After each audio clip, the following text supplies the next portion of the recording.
Hey, and welcome back to Transvox. So, first of all, sitting in front of me, and welcome, Jamison Green. How are you? I'm very well. Thank you very much, Gillian. I appreciate your invitation. That's great. Where in the world are you? Physically, I'm in Washington State, in Okay. southern Washington, southwest Washington State, near Portland, Oregon, actually. Oh, yeah. But my accent is a California accent. I was born and raised in the San Francisco Bay Area. So, you've migrated north over the lifetime. Look, tell us a little bit about your background and what it is that you do, and a bit about where you've come from. I was born and raised in Oakland, California, which is a very diverse city right across the bay from San Francisco. My father worked in San Francisco he was a furniture wholesaler. He traveled around all the Northern California territory, but he was only in his office one day a week Mm. because he sold furniture to stores. But you don't want to hear about my father, who's long dead. But I just to point out that I had a pretty mobile childhood in terms of we lived in the same house, and but we got out. We didn't just Mm. stay in our neighborhood. We saw the countryside. We saw this other cities. It was an educational childhood in terms of exposure to humanity. Mm. And I've always liked telling stories, and I always wanted to be a writer. I knew I wanted to be a writer when I was 7. Oh, wow. And yeah, I basically had a pretty happy childhood, except for the fact that I was trans. But of course, at the time, I didn't understand what it was about me that didn't fit in. Yeah. And but I was pretty comfortable in my skin, and I was very uncomfortable in my clothes as a Oh, child. it's interesting. That's a very interesting way of And putting it. and I was very athletic and was often the only girl, so to speak, who was allowed to play sports, any sport, with boys, either at school or in the neighborhood. Mhm. And I was the captain of the neighborhood baseball team and the captain of the neighborhood football team, and I was always organizing people to do things, mostly Mm. play games as a child. But oh, and I made money, not a lot, but I made money by teaching girls how to climb trees. I charged Okay. them a nickel a lesson, Yeah. The which is like entrepreneurial five spirit P's. is alive and well. I had that kind of a childhood, and then but I wanted to be a writer very much, and I got into an MFA, a Master of Fine Arts program in creative writing at the University of Oregon. It was one of the top 5 schools for MFA programs in the country at the time in the 1960s. And actually got graduated from college with a degree in English in 1970 and then went directly into grad school and got my Master of Fine Arts in creative writing and short fiction specialty in 1972. And then I promptly got a job. There was a depression going on. I didn't want to go back to the Bay Area because I was afraid my parents would, if I didn't have a job in 2 weeks, my father would hire me out as a secretary for somebody and I'd have to wear dresses and I would not survive. I couldn't live like that. Yeah. So I got a job in construction. I didn't find out until many years later that the Pacific Northwest Bell Telephone Company Hmm. in Portland, Oregon, was under a consent decree to hire women and minorities in non-traditional fields. Ah, And okay. I walked in the door wearing an army jacket, jeans, asked them if they needed any writers or photographers because I could also do that. And they said, no, we don't do that here, but do you think you could climb? How do you feel about climbing poles? And do you think you could lift a manhole cover? And I said, I can do anything. So they hired me. Wow. And I happened to be the first female-bodied person to actually pass what they called line school, which was where you go through a battery of tests. You can't be colorblind. You have to have perfect hearing, all kinds of things, and you have to be able to alphabetize and basic computation. Mm. And then they teach you to climb poles and teach you all the safety things. Yeah. And I was the first female-bodied person that they had hired to actually successfully pass that course. And then they offered me a job as a janitor, a building Oh. janitor, because they didn't know what to do with me. I was very small. I was 5'4", 120 pounds, and they were amazed. And I was very strong, and I was a very capable climber. In fact, they said I was the best climber they'd ever seen. Mm. And but they didn't think I would be safe. I'd be a safety hazard out in Wow. the field. Yeah. And I said, look, I probably didn't go to school for 6 years and get 2 degrees in order to be a cable splicer. I don't even know what a cable splicer does, but I Yeah. do know what a janitor does and what Yeah. a janitor is. And I'm damned if I'm going to do that work. I passed your line school. I signed up to be a splicer. I'm going to be a splicer. Good for you. And they said, okay, and and let me go. And that was 1973. Mm. And there was a lot of joking about the dumb broad, this and that. And before long, I actually learned that a bunch of women on the other side of town had tried to be cable splicers. All right. After I broke the barrier, they started lowering the requirements a little bit. Yeah. Mm.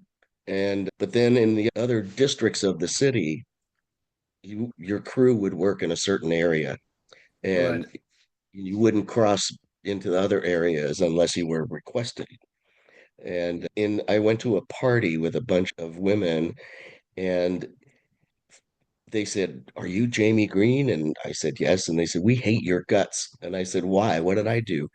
And they said, we went out, tried to get jobs with the phone company, and all they would say to us is, Jamie Green knows what the name of this tool is, and Jamie Green knows how to put up a 36-foot ladder, and Jamie Green can do this, and Jamie Green can do that. Oh. What's the matter with you? Yeah. And I said, I'm sorry, I wasn't there. I didn't do this. But those were the times. So you were trailblazing from the beginning, in a sense, weren't you? Because so how did you get into the sort of transition thing? Because that's a lovely phrase. I wasn't happy with my body, was I wasn't happy with my clothes. So when did that change begin to happen? Because you're right, there wasn't the language for it in those days, was there? No, there wasn't. I actually met a trans person in 1976. And it actually turned out to be somebody that I knew, in the sense that I'd already known this person for probably 10 years. No, Right. 5 years, maybe. And they had gone off to New York and found an advertisement for a group that was looking for 12 female to male transsexual people to be in a program at the University of Oregon Medical School, Yeah. which is called Oregon Health Sciences University. And that's located in Portland. Right. And so my friend was from the Portland area, uh, went back to New York because his girlfriend was going to become a Broadway star, and that didn't happen. But because they came back to for him to go into this program, and so he was telling me they started him on testosterone, and he was telling me you would really like this, and I'm like, would I? I was already clear that I was a transsexual person, but I did not Yeah. know how to access care. I did not I see. know actually the care was available. I Yeah. had not seen anyone who had actually gone through the process. So everybody knew about Christine Jorgensen, Mm. who transitioned in the early 1950s and was very famous. But there were no visible trans men. No. And there were trans men, there were a lot of trans men around, but they were not visible. No, And anyway, this one friend said, you should do this. And I said, I don't know.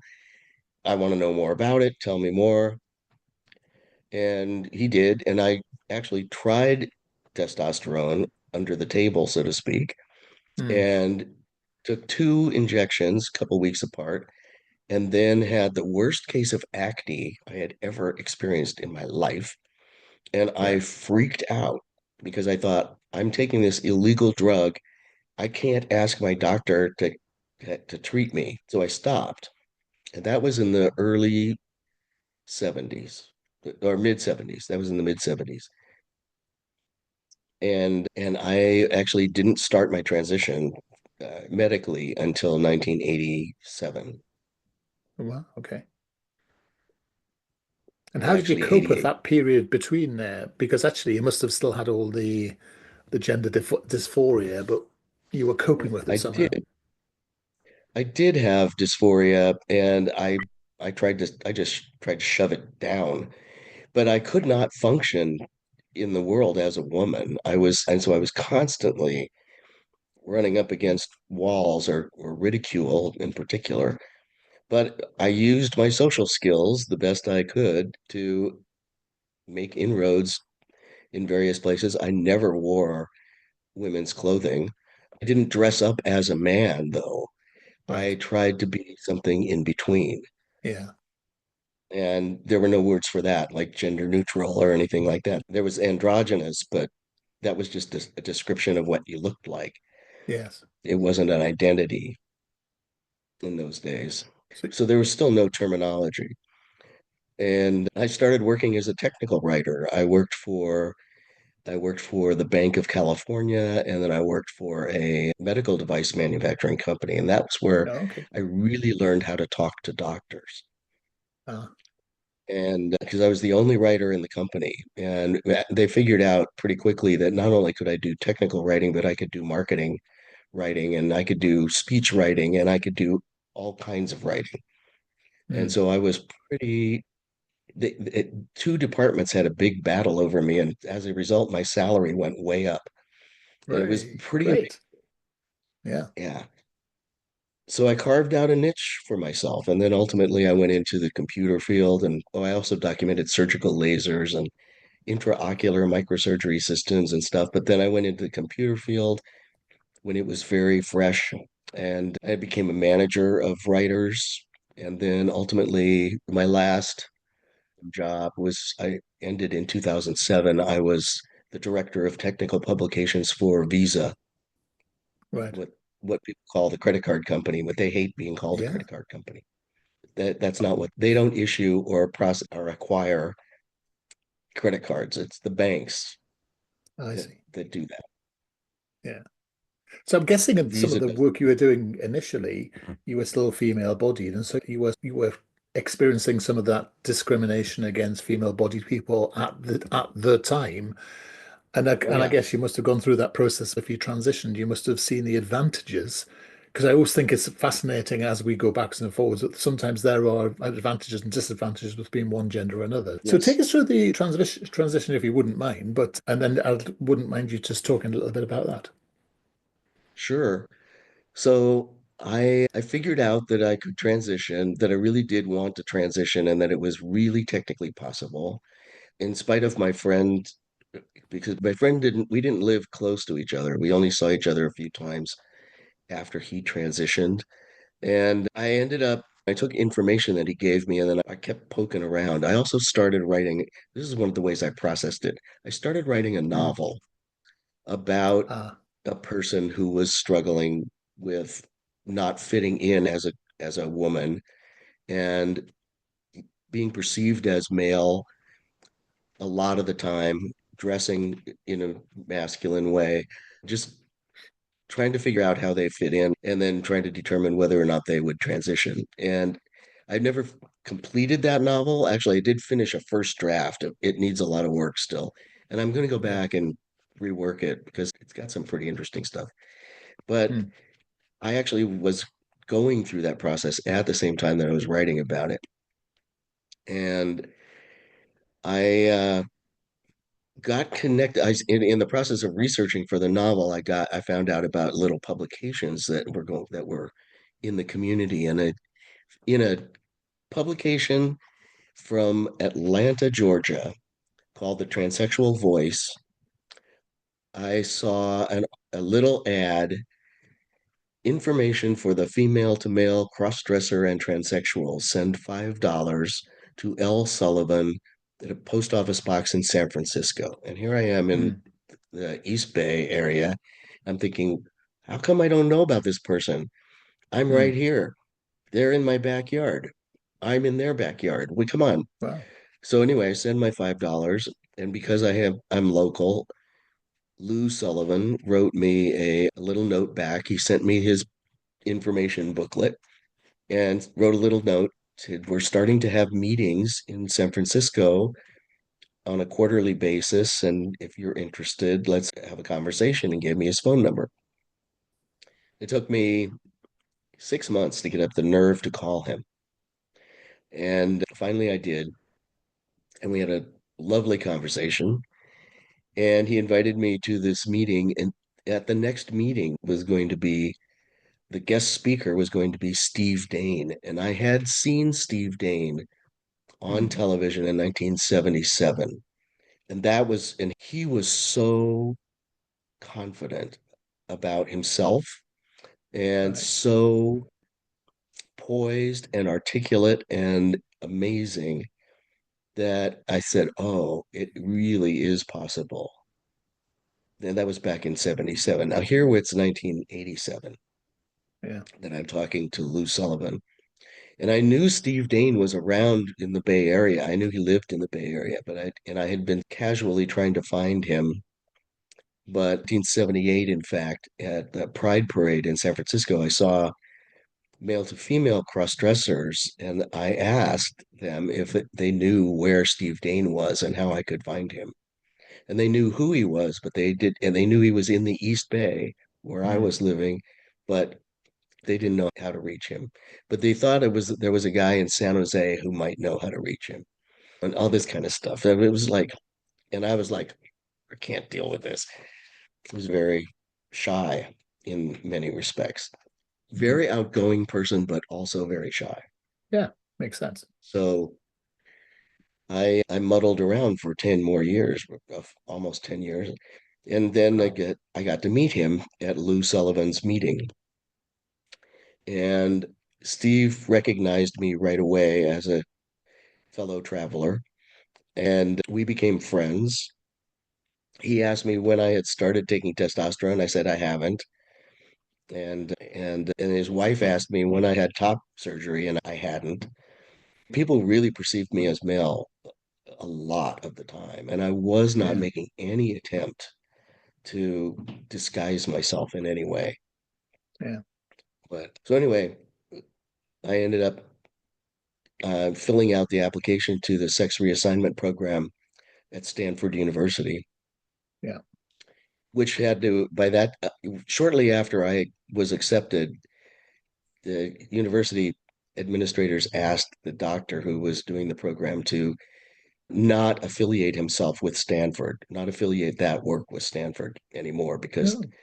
some big donors didn't want to support that Yeah. activity or even any education about it. Yeah. And so they didn't want to lose their big donors, so they asked him to move his surgery suite off campus, which he did. But I had my top surgery on the Stanford campus Wow. and went through the evaluation process prior to that. And at the time, I was working as a manager of an engineering group manager, was the title Mm. of my job. And I was in charge of system software documentation for Sun Microsystems. Okay. Yeah. And I had a dozen writers working for me, and it was a big deal. And I had no idea if I didn't ask for any kind of benefits or anything. I just, because there was an exclusion in the policy. I Oh, found right. out that no treatment will be provided for any services related to sex reassignment. Wow. And that was a light bulb in my little brain. This is a problem for a lot of people. Yeah. And that sort of set me on a course to change that. And I was quite successful in the United States at being able to change that, to get policies to remove those exclusionary clauses You're being and very start. modest at this stage, James, if I may say Yeah, so. I am. Yeah. It was a long slog. Basically began in 19, first of all, I should say Lou Sullivan um, had HIV and died in 1991. So I Okay. met him. I first spoke to him in 87. I met him in 88, started attending his meetings. I had thought I wasn't going to need any kind of group. I was just going to Yeah. get my sex changed and go home and mow my lawn. Nothing in my life would really change because Yeah. I wouldn't look any different. I would change gradually over time. I could just switch pronouns and nothing, that would be it. But that wasn't true. I started going to Lou's group. Lou was getting sicker. He asked me to take over leading some of the groups. And then when after he died, I was asked to come and speak to the San Francisco Human Rights Commission. They had a group called the LGB Committee that advised the Human Rights Commission about gay, lesbian, bisexual, and people with AIDS Yeah. civil rights. And so I went to tell them about who trans people were and why trans people needed civil rights also, and ended up working with that committee for 2 years.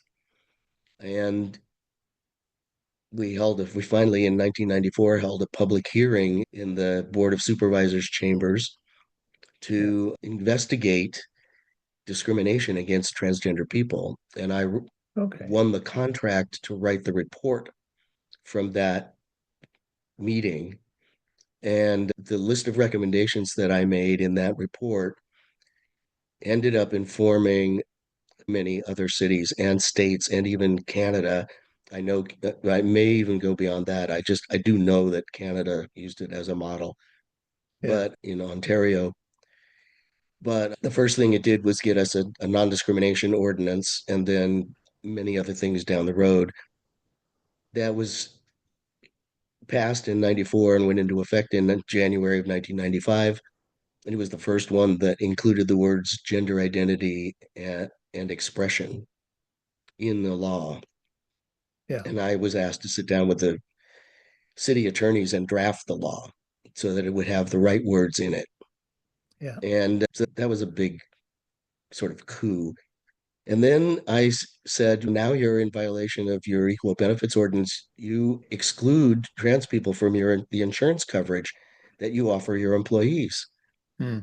And and then it took 6 years after that, 6 years of almost monthly meetings to convince them to remove their clause, that exclusionary clause Yeah. from one of the five plans that they offered employees. And the rest is history, basically. Plans just went down like bowling pins. It was No. the state of California wasn't long after the city implemented the plan, which was in 19 or which is in 2005 that we actually got actuarial data. 2001, the plan passed. 2002, it went into effect. 2005, we had actuarial data that proved what I was saying all along, that it does not cost more money to include Right. transgender people in an insurance plan because Yeah. they're already paying for the same services. It's only when you identify as trans that you are suddenly excluded. Yeah. Unfair, terribly The unfair, isn't same it? services are provided for people who are not trans identified. Yeah.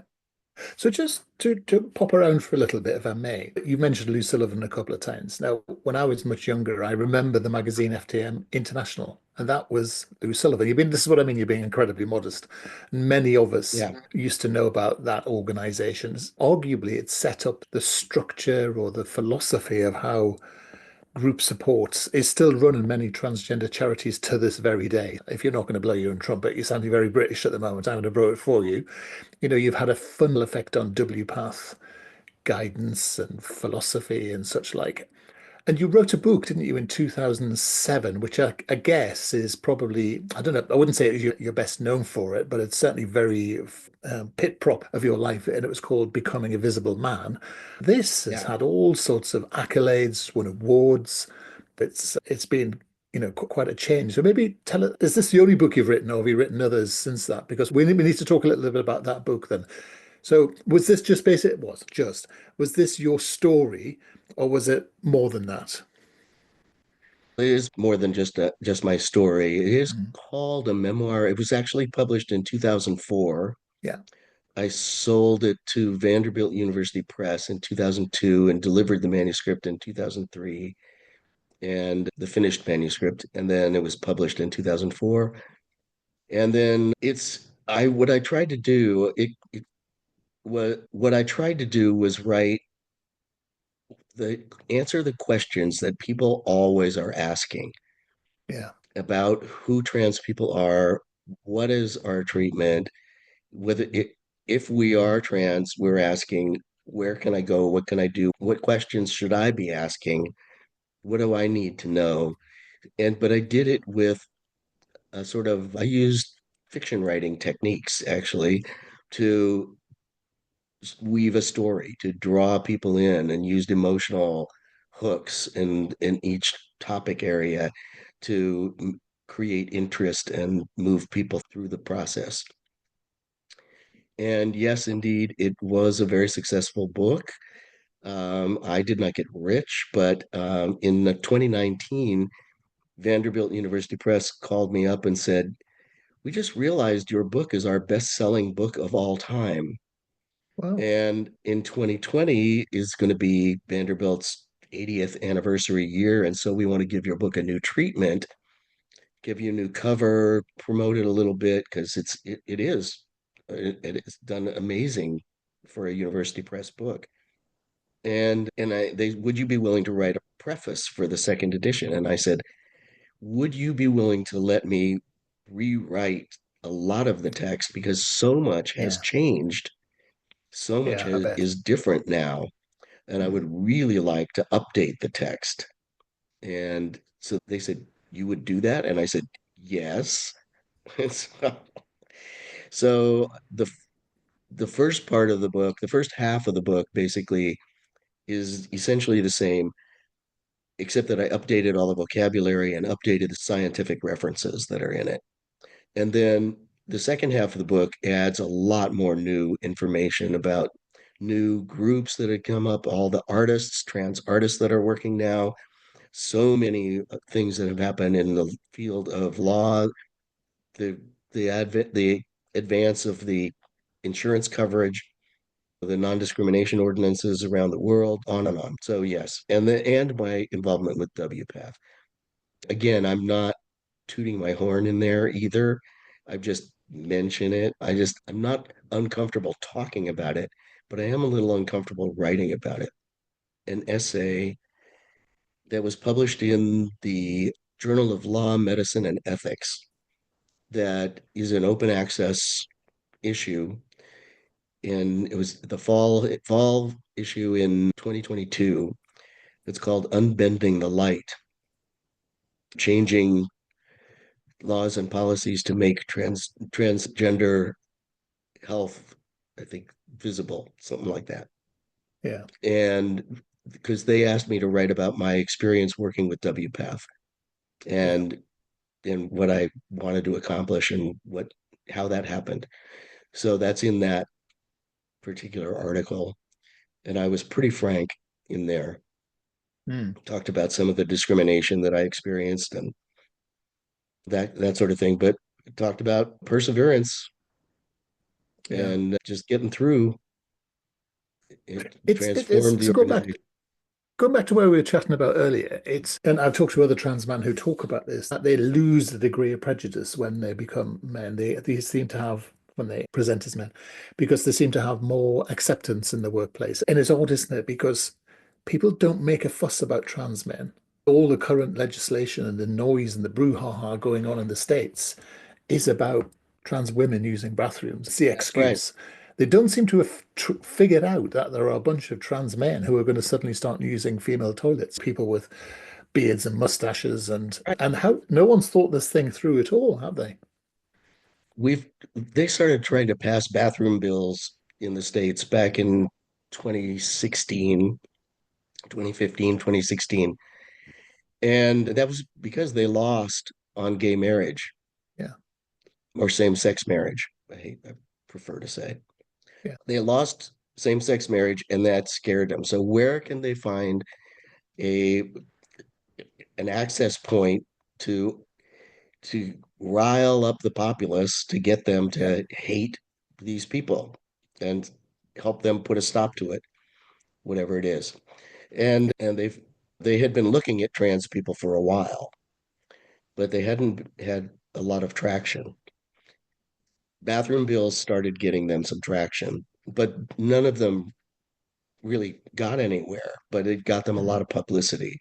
And a yeah, lot of people, especially people who belong to religious organizations, sent them money to yeah, help them fight these fights. And whoa, that's a clue right there as far as they're concerned.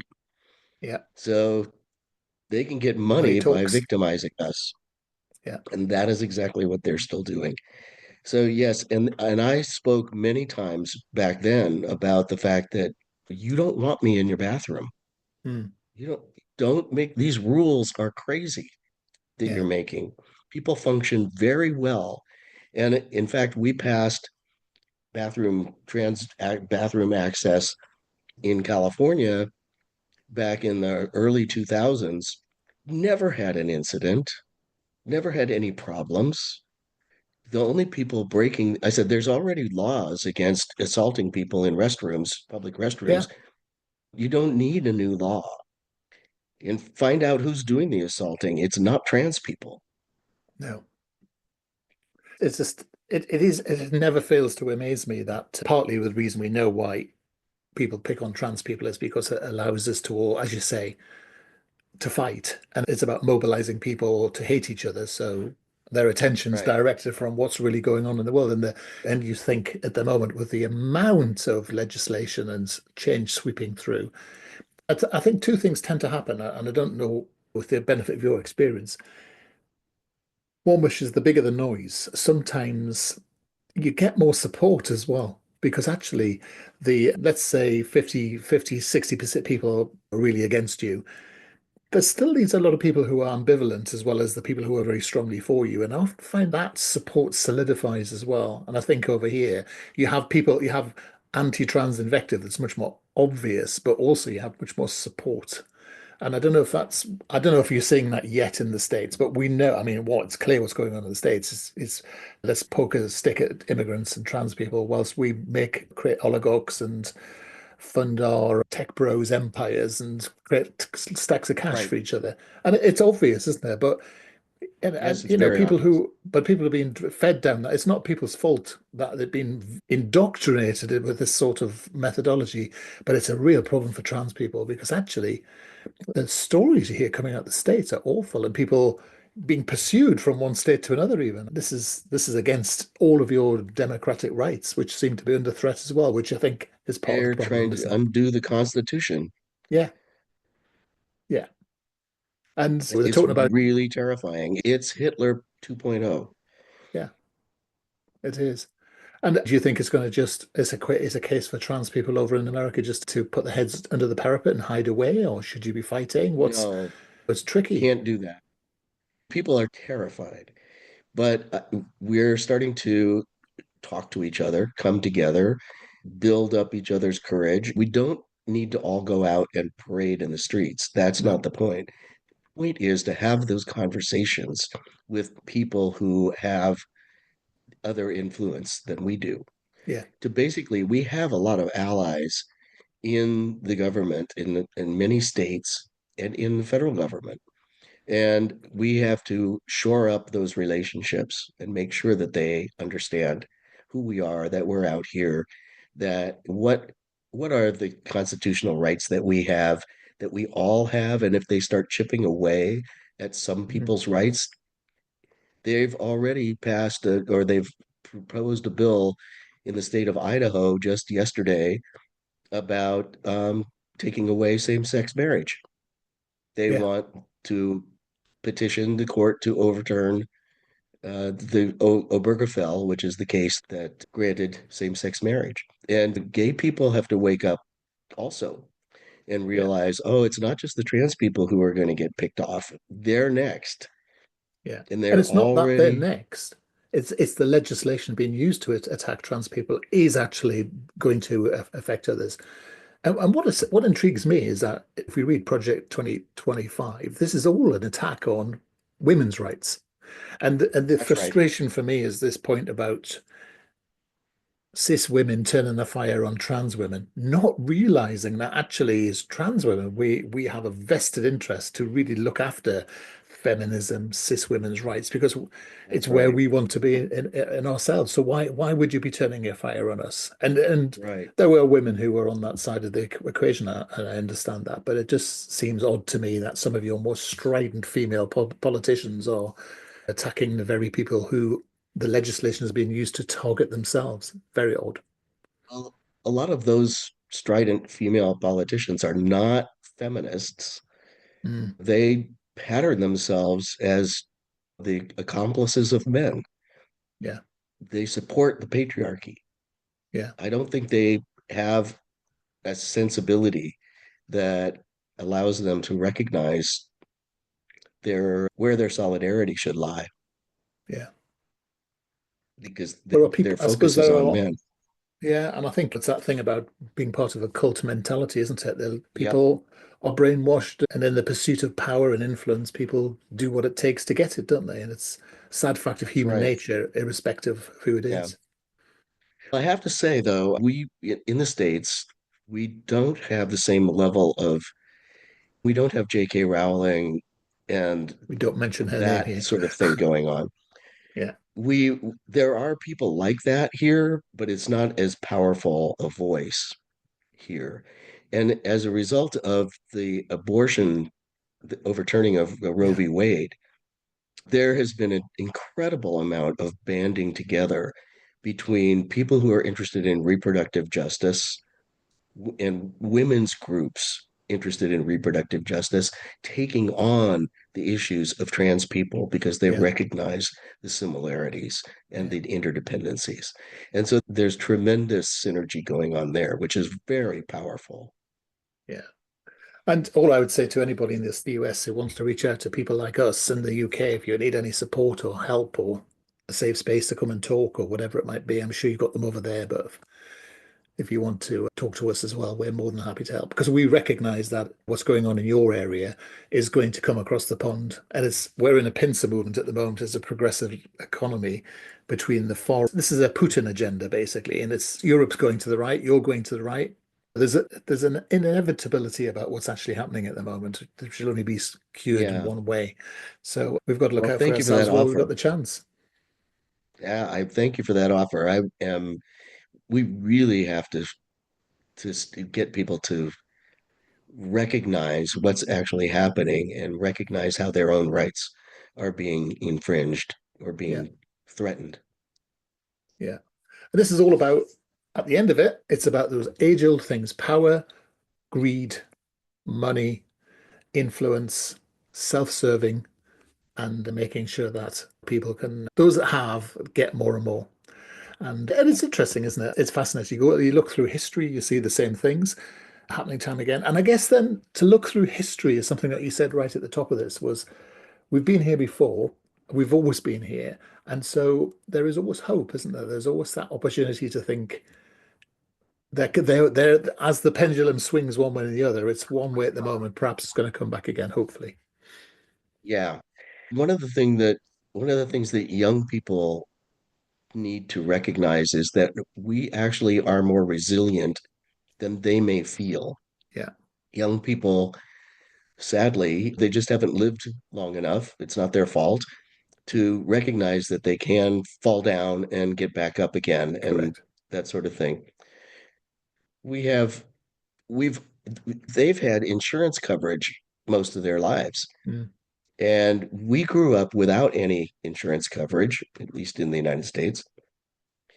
And we have we were, but before we had it, we were able, not as many of us, but some of us were able to get care. We Yeah. were able to find doctors who would help us. Excuse me.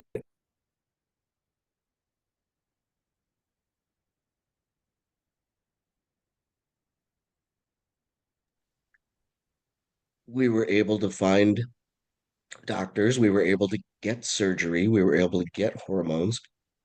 And without even the internet, we didn't have any tools at our Yeah. disposal like we have now. Yeah. And we are resilient. We can overcome these obstacles. We know what the talking points are. The difficulty right now is actually getting people to listen. Yeah. We've gone to the legislatures, people in this, they usually like to only hear from people in their states if they're legislating at the state level. Mm. If we go in from outside, we usually stay in the background and give encouragement to the people there.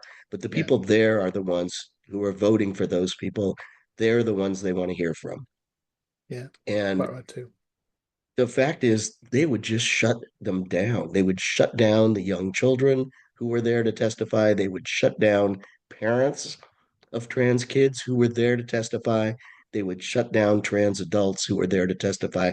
They don't want to hear it. Yeah. And No. that to me is indicative of an incredible level of oppression Yeah. and hatred that they won't even allow us to speak.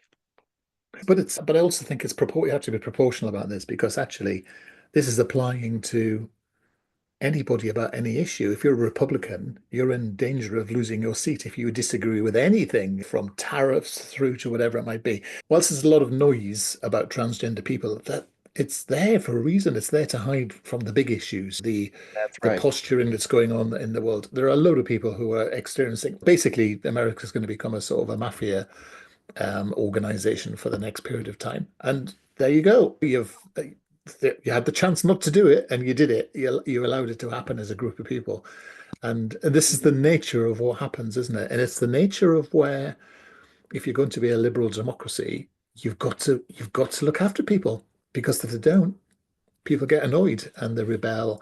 And all we're all hoping is it's a massive failure.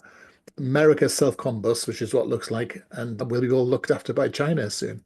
Because actually, the news quite recently about the China AI innovation is Yeah, showing actually how vulnerable your organization, how sclerotic the organization has yeah, become. Because actually, as a big company, which is what you are now, you're going to be, victims of small, nimble places, as you were once yourselves. So it's the empire is that's right. crumbling, I'm afraid. It's scary watching That's it. right.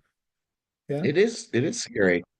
Yeah, and I hate to see people suffer. And Yeah. fact is, people don't have to suffer to go through these kinds of evolutions. People don't have to be sacrificed Nope. for this sort of thing. And because I don't think they know where they're going. They don't know where they're going. They're just No. greedy. Yeah. Oh, they know exactly where they're Yeah, going, which is to, I think, isn't it Trump's stated ambition to have half a trillion by the time he leaves the in 4 years' time because he wants to try and catch up to Putin. It's all, greedy, ridiculous, yeah, egocentric, not that's it. governing at Yeah. all. And at the heart of it is you've got someone from South Africa driving the whole agenda.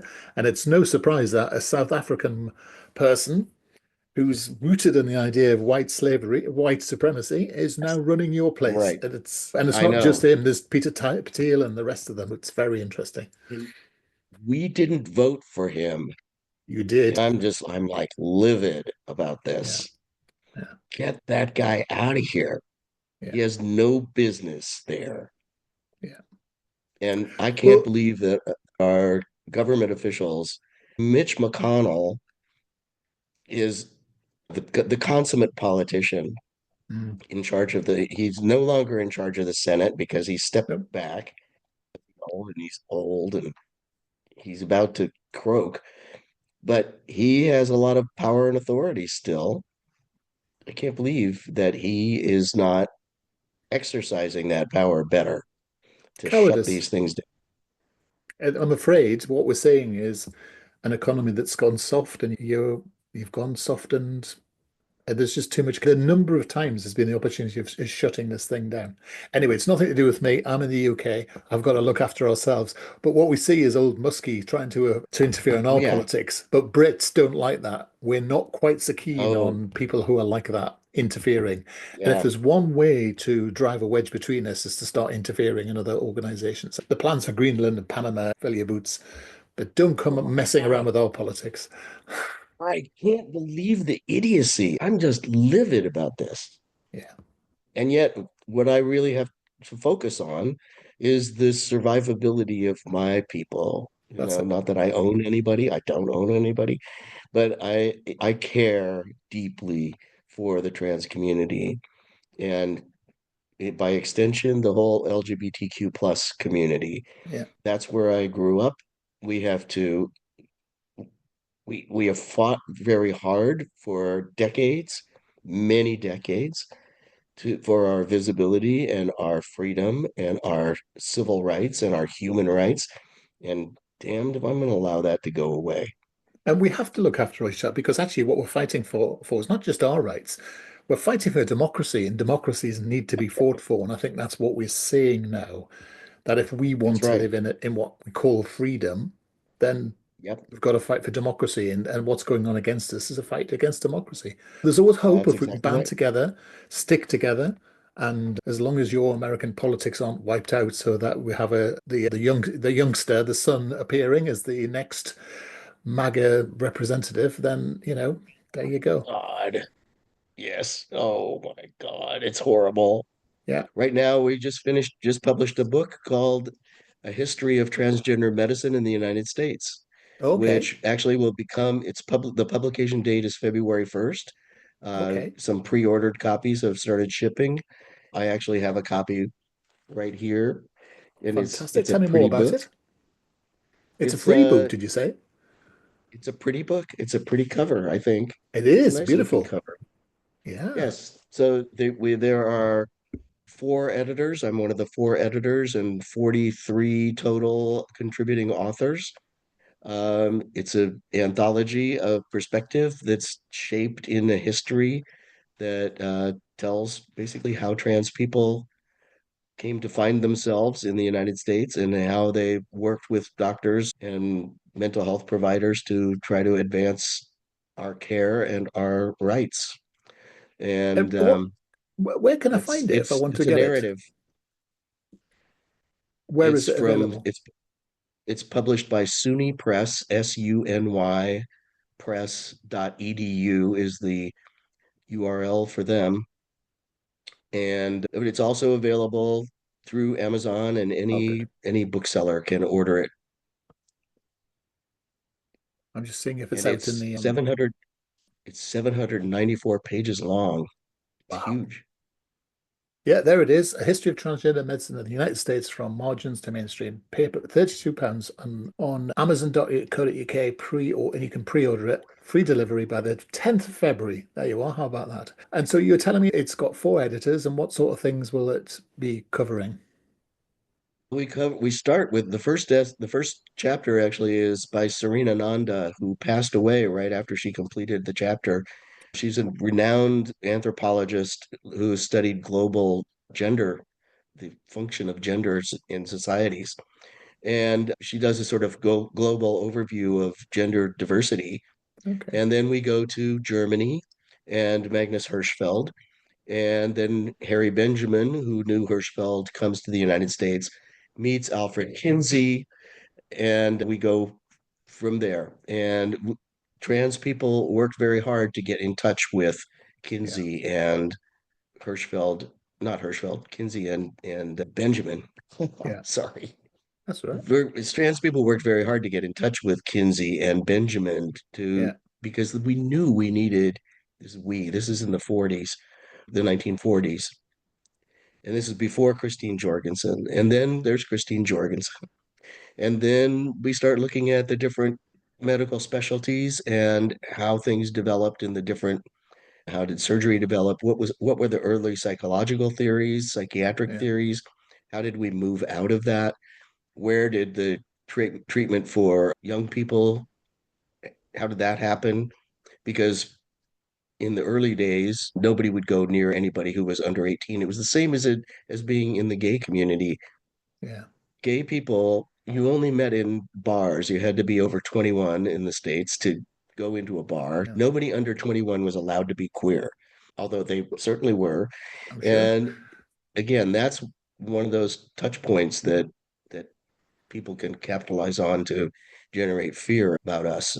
But that we try to explore those prejudices, we try to look at how they have manifested and where they came from and what has been our response.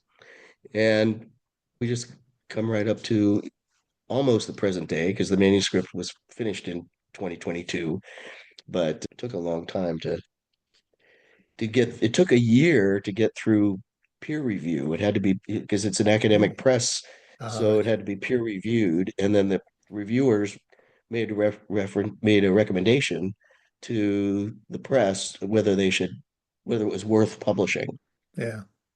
and they Good liked job. it, Good job so it it was got done then. published. Yeah. Yeah. People might be up with, well, So that's there was a lot absolutely of work, brilliant. many years in Yeah. creation of this book. And is it written for the layperson or is it written for a more academic It's audience? it's well documented, it's well referenced, but it is written for the layperson. And it's we hope that it will be used as a text in all kinds of Yeah. disciplines, history, sociology, even medicine.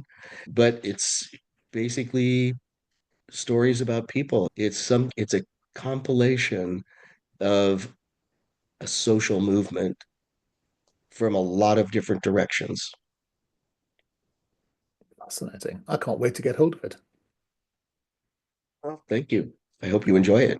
I will. It's good as well as it's really important, I think, to understand where we've come from because actually that's quite inspirational in itself, isn't it? The fact that we have It the fact is. that we have setbacks in the UK with treatment for under 18s because of some very poor research that's been accepted by government.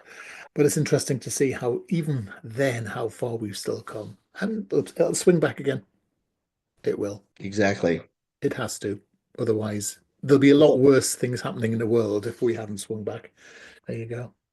that's a Well, fact. it is. Look, it's been a joy to talk to you today. It's been a joy to listen to your stories. It's been absolutely fascinating reconnecting with quite such. And please don't be so modest. You've achieved so much, and I'm sure when we put people on to have a look at the show notes and your profile, they'll see exactly what it is that you've been up to. It's been a joy today. So thank you so much for spending time with us today, and have a brilliant rest of the day.